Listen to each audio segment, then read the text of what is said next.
Hello, dear aspirants. Welcome to the lecture on Indian School of Philosophy for the upcoming prelim examination.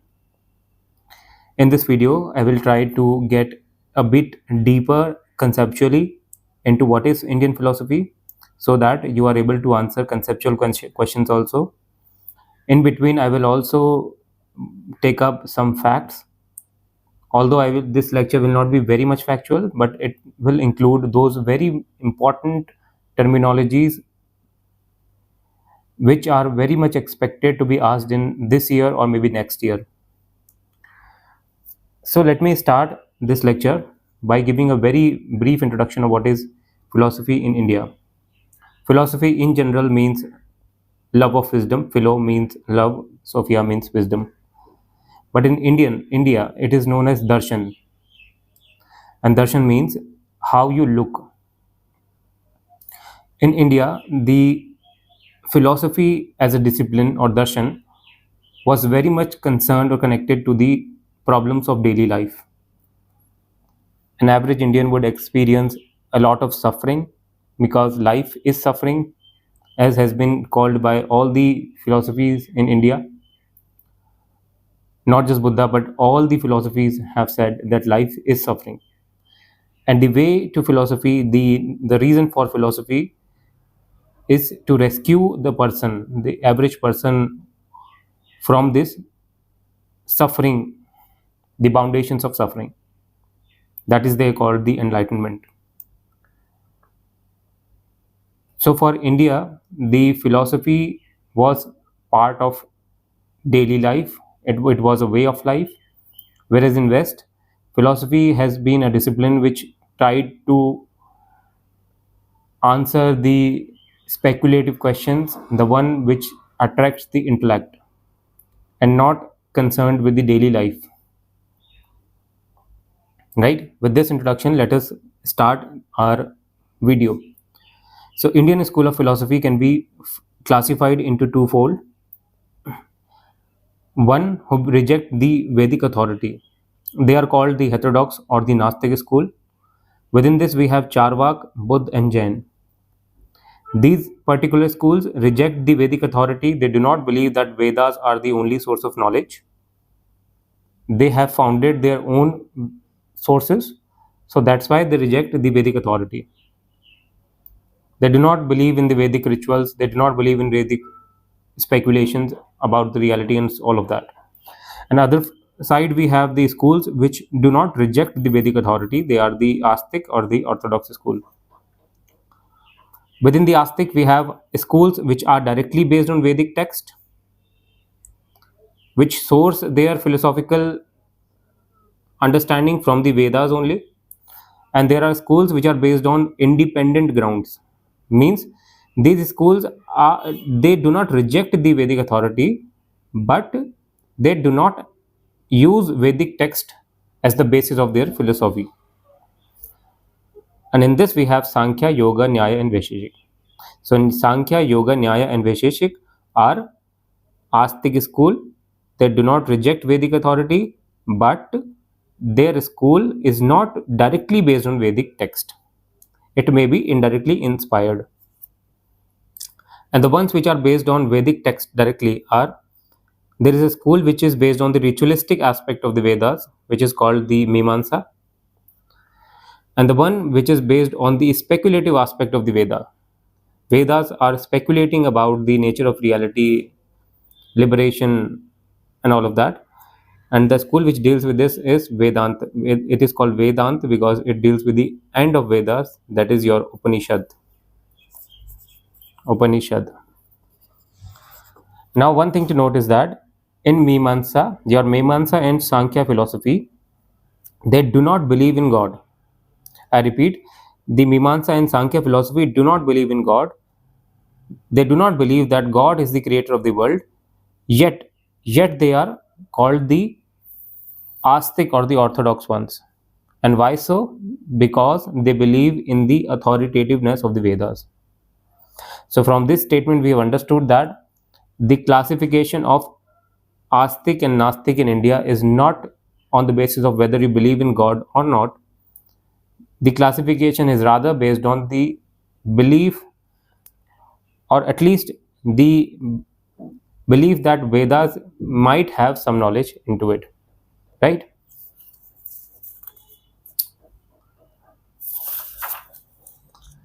Within the orthodox school, let us discuss few points for our own understanding.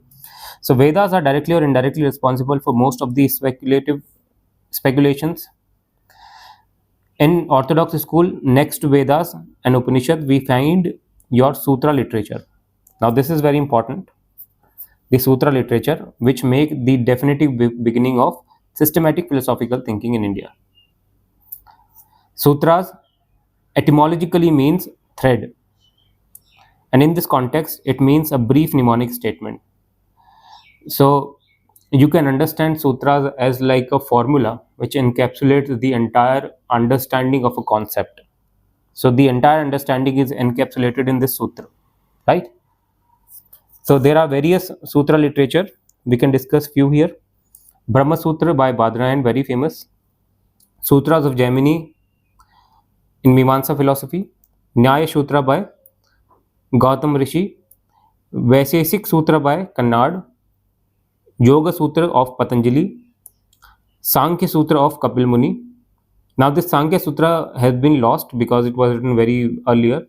So now the authoritative text for Sankhya philosophies is Sankhya Karika of Ishwar Krishna, right? So these are various sutra literature.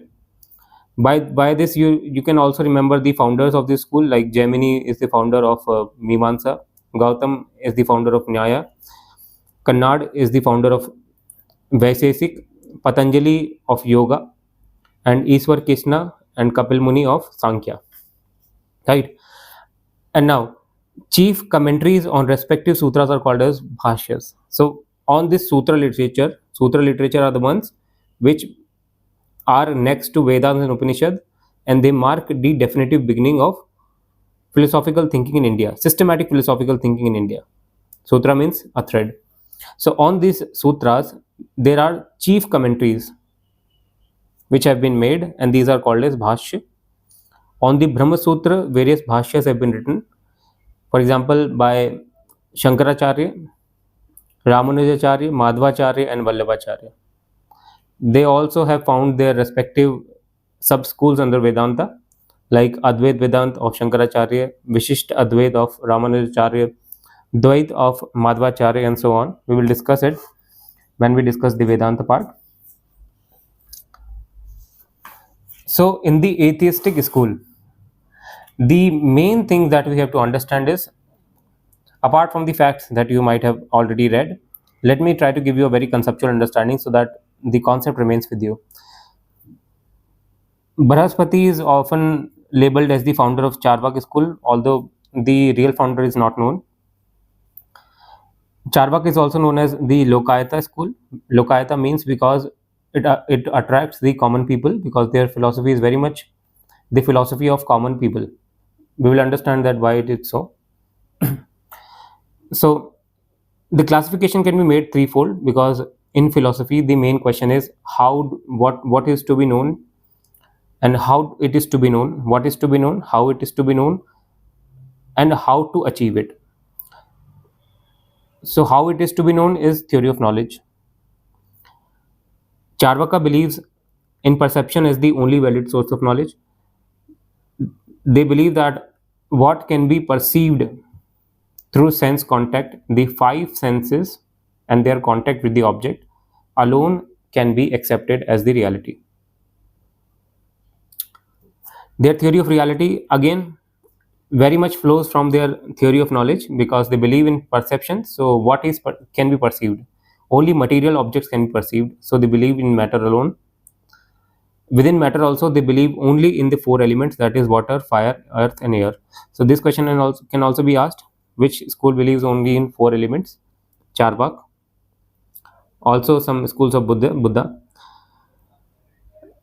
Moral theory. Moral theory is how to conduct. It is gross egoistic hedonism. Gross egoistic hedonism means totally the philosophy is based on individual pleasure maximization.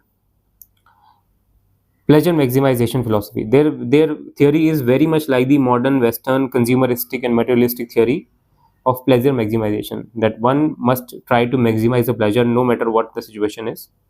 They also have a saying. The Charvakas have a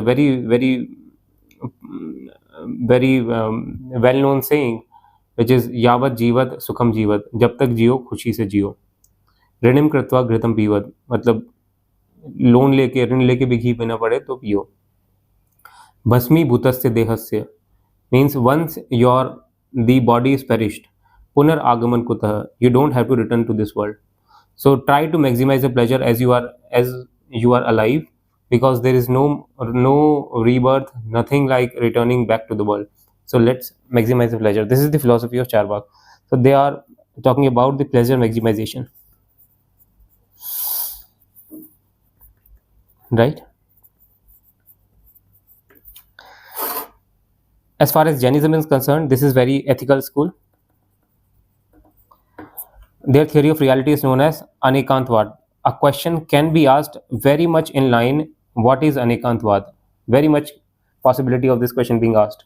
That what is Anekantvad, and also which philosophy this school, this theory of reality relates to. So this is Anekantvad. Anek means plurality, Ant means the reality. So it talks about theory of plurality of reality. They do not believe in one, two, three, four realities. They believe that there are many infinite realities. So their theory of knowledge is Nayavad. Nayavad means that every person, since reality is multifold, reality is not one, two, three, it is infinite. So whenever we perceive a thing, we cannot perceive it in its entirety. Our perception is limited in space, time, circumstances, and the viewpoint through which we are looking at the object. For example, they also have very famous example of your blind men and elephant.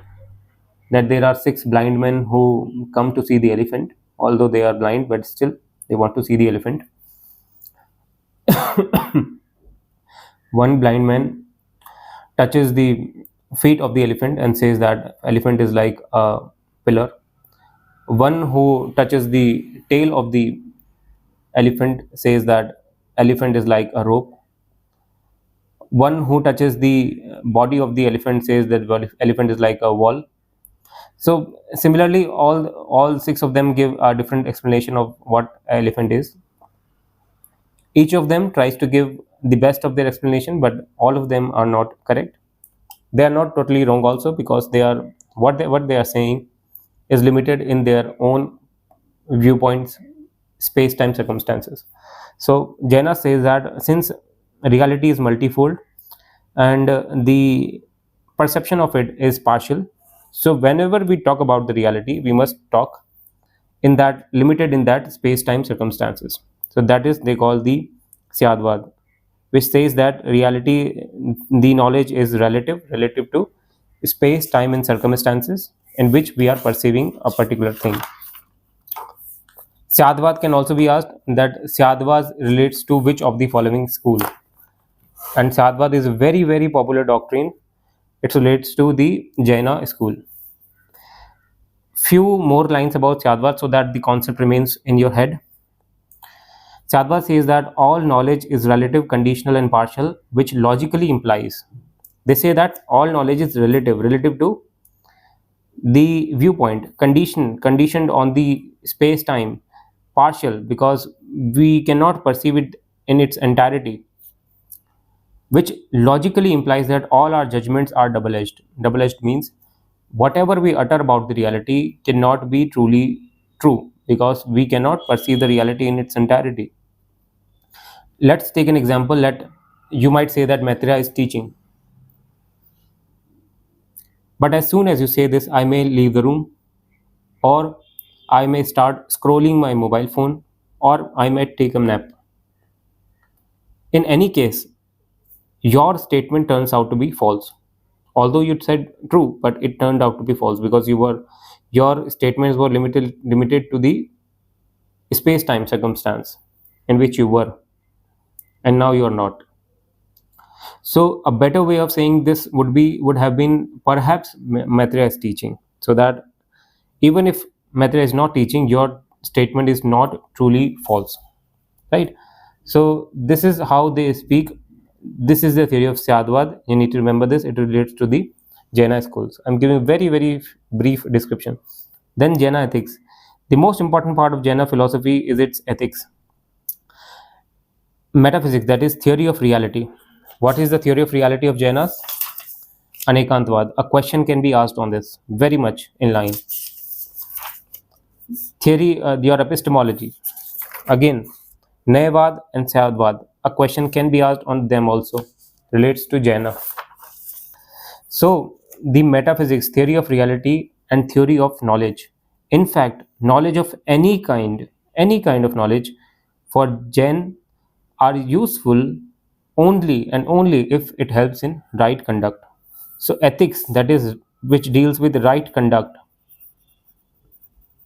what is to be done and what is to be avoided, is of prime importance to Jain. And why so? Why ethics is so important? Because the goal of right conduct for them is salvation. The primary aim, the ultimate aim of Jain philosophy is moksha. Moksha, that is extinction of suffering forever. And they define moksha as twofold. Negatively, they talk about moksha as removal of all bondage of the soul. Positively, they talk about the soul as the attainment of perfection, which they call the kaivalya. Right? In Jain, we also find the concept of Triratna. Triratna, which is three jewels. The Tattvartha Sutra, the central Jaina text is Jaina philosophy text is Tattvartha Sutra. Tattvartha Sutra. Again, a question can be asked on this also. Tattvartha Sutra is a text belonging to, very much a question is expected on this. Jain, okay? So it says, this Tattvartha Sutra says, Samyak Darshan Gyan Charitrani Marga Moksha. It says that through Samyak Darshan, that is right faith, for them darshan is faith. Gyan, the right knowledge, you attain right conduct, that is right charitra, and it leads to moksha.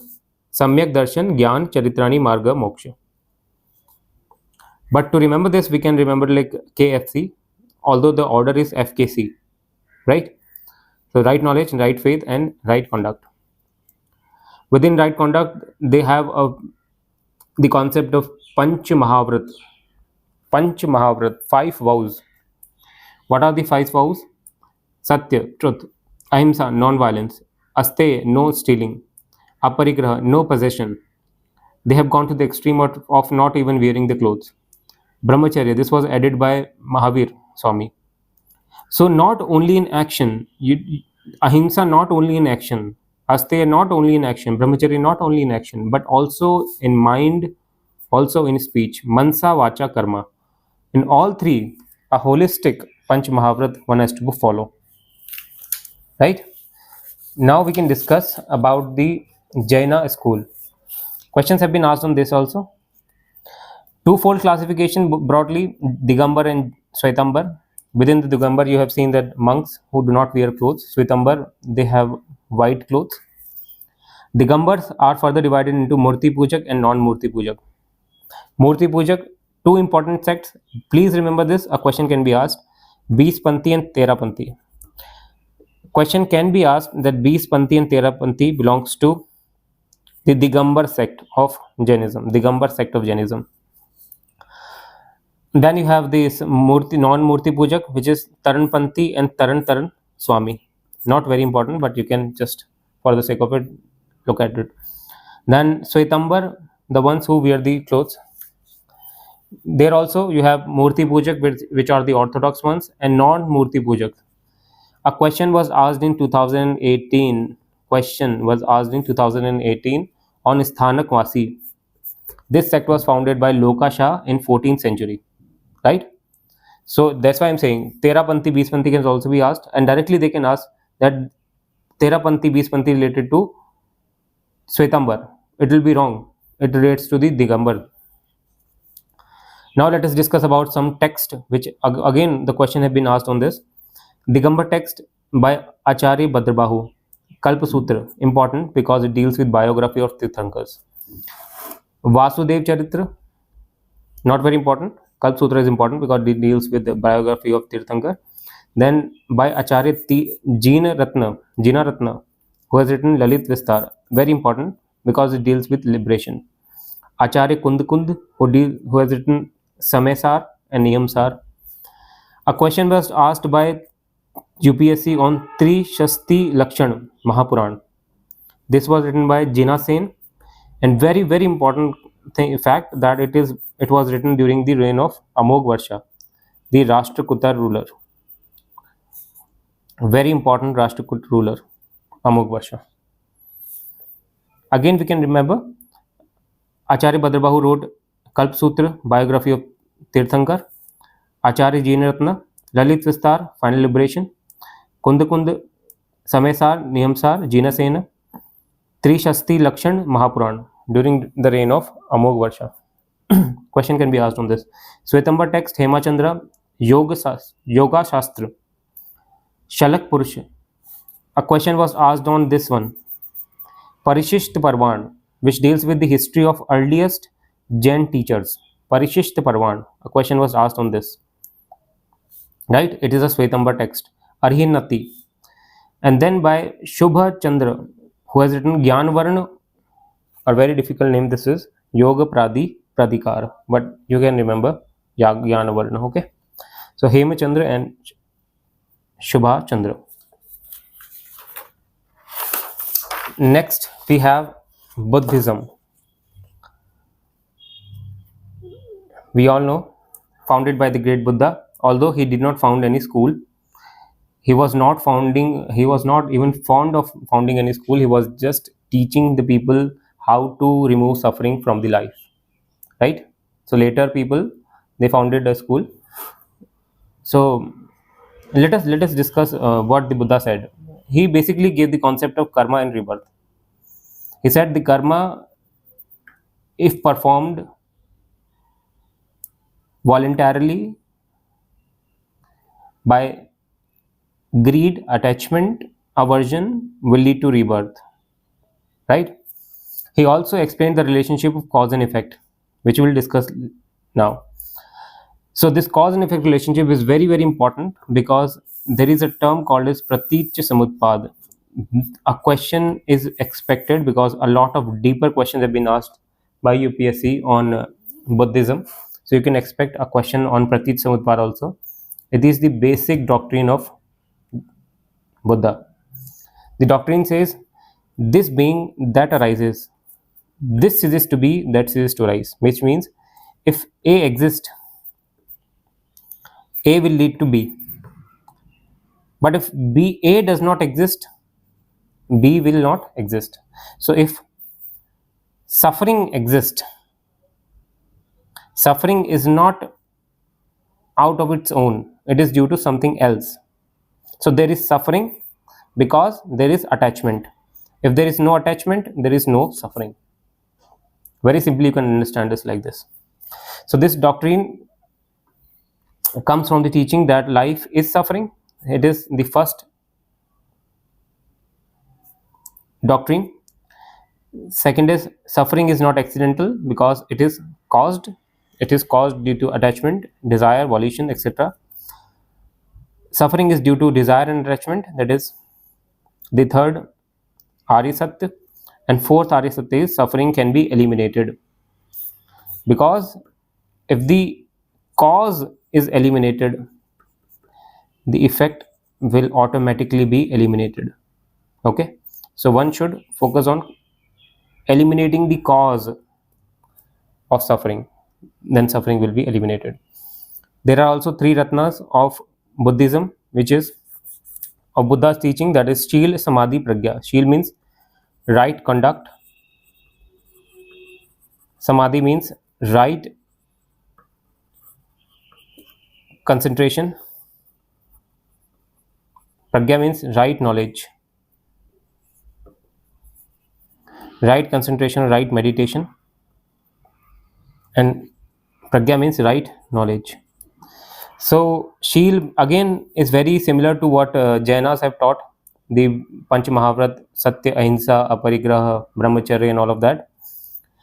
With regard to Samadhi, Buddha had taught a technique called as Vipassana. So Vipassana was a technique, meditation technique taught by Buddha, the Buddha, for this Samadhi, and he thought that through right conduct, through right Samadhi, right knowledge will generate within a person which will lead to liberation, right? Shil, Samadhi, Pragya will lead to moksha, what they call the nirvana, which means blowing out. Blowing out of what? Blowing out of desires, which Buddha called the Trishna. Trishna will be blown out, right? Through right Samadhi, right Shil, right Samadhi, and right knowledge. And these three ratnas constitute what is called as the Ashtangic Marg, or the Eightfold Path of Buddhism. Now, the next one, that is, one second.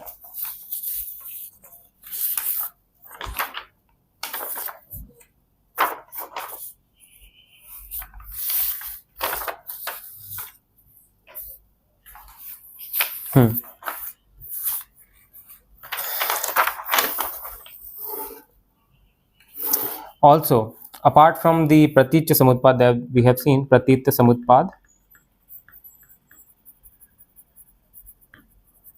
was the cause and effect theory, the central theory of Buddha. From this, certain other theories are deduced, which is the theory of universal change, because everything is dependent, everything is originating, originating, so everything is changing. There is nothing permanent. Again, impermanence, that which he calls the anicca. Anicca is impermanence. Later, these were developed into Shanikvad. Very much possibility a question can be asked on Shanikvad. What is Shanikvad? Shanikvad is the theory of momentariness belonging to Buddhism. Then there is a theory of Anitta or Niratmavad, which is the doctrine of no permanent or immutable self. Majority of Indian philosophy believes that there is a self which is permanent within us, but Buddhism does not. Buddha did not believe in this, because there is no universal thing, there is no permanent thing, so there cannot be a soul within us which is permanent.